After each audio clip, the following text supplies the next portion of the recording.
Gear check time. Alright, let's start off on this row. So first off, we've got the GoPro's stuff, which is essentially a waterproof case. I've got the spare batteries in here, 3 of them. The gimbals in here with the batteries as well. Then I have a tripod which I'll be using to do time-lapse, chesty GoPro attachment for the gimbal for the action shots. Then I have the drone here, both the actual drone and the remote in there as well.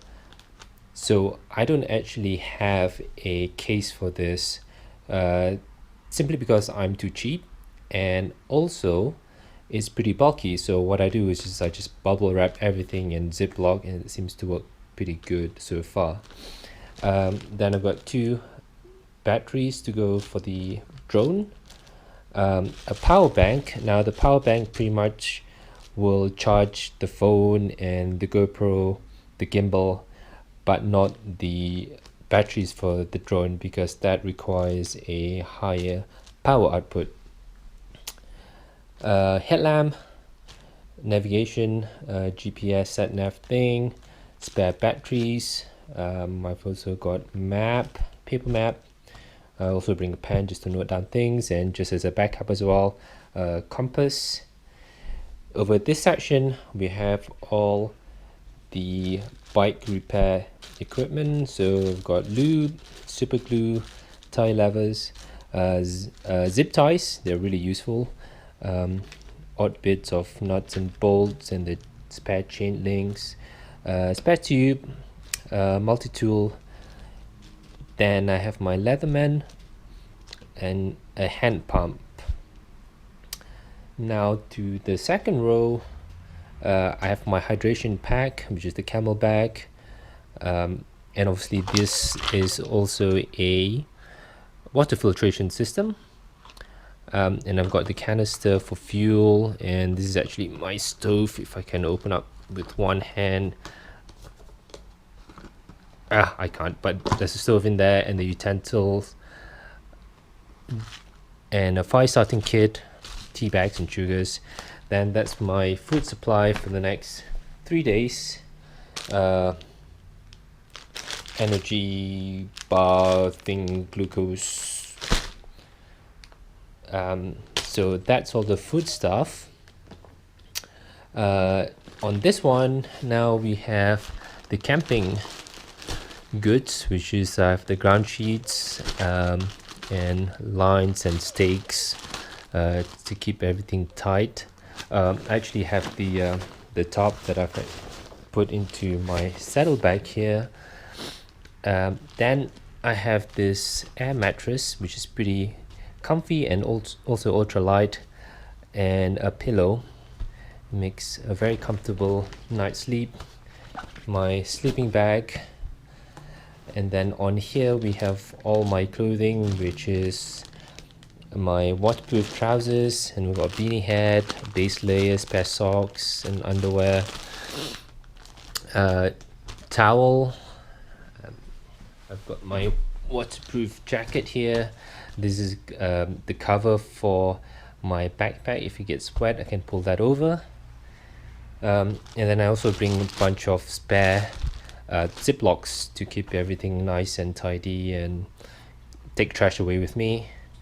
And then this is something I've never tried before. This is an oxygen tank which contains 2 liters of 95% pure oxygen, which might come in handy because I'll be at 10 to 12,000 feet altitude. Now these toilet roll and toothbrush, everything, basically sanitary stuff. First aid kit, very important. I've got my helmet, the gloves are in there, and my riding glasses in there too. And lastly, knee pads. So that's everything that I need to fit into, well, the saddlebag. And also this guy here, which is a 38-liter Osprey backpack. It's actually a backpack designed for climbing. So you can see it's got this really narrow profile, which is really good because on a mountain bike you also need a lot of arm clearance to do all the maneuvering with the handlebars. So I think that would work well. Alright, now let's try to put everything in, see if it fits. Alright, so everything fit in quite nicely. I did take a few things out from the backpack just because it was kind of bulky, and also it was pretty heavy. With the saddlebag at the rear and a heavy backpack, that's gonna make the balance quite heavy towards the end, the rear end, which is not going to be helpful when climbing. So I wanted to redistribute the weight. So what I've done was I took my tent bag and sort of repurposed that to be my handlebar bag, and I put in my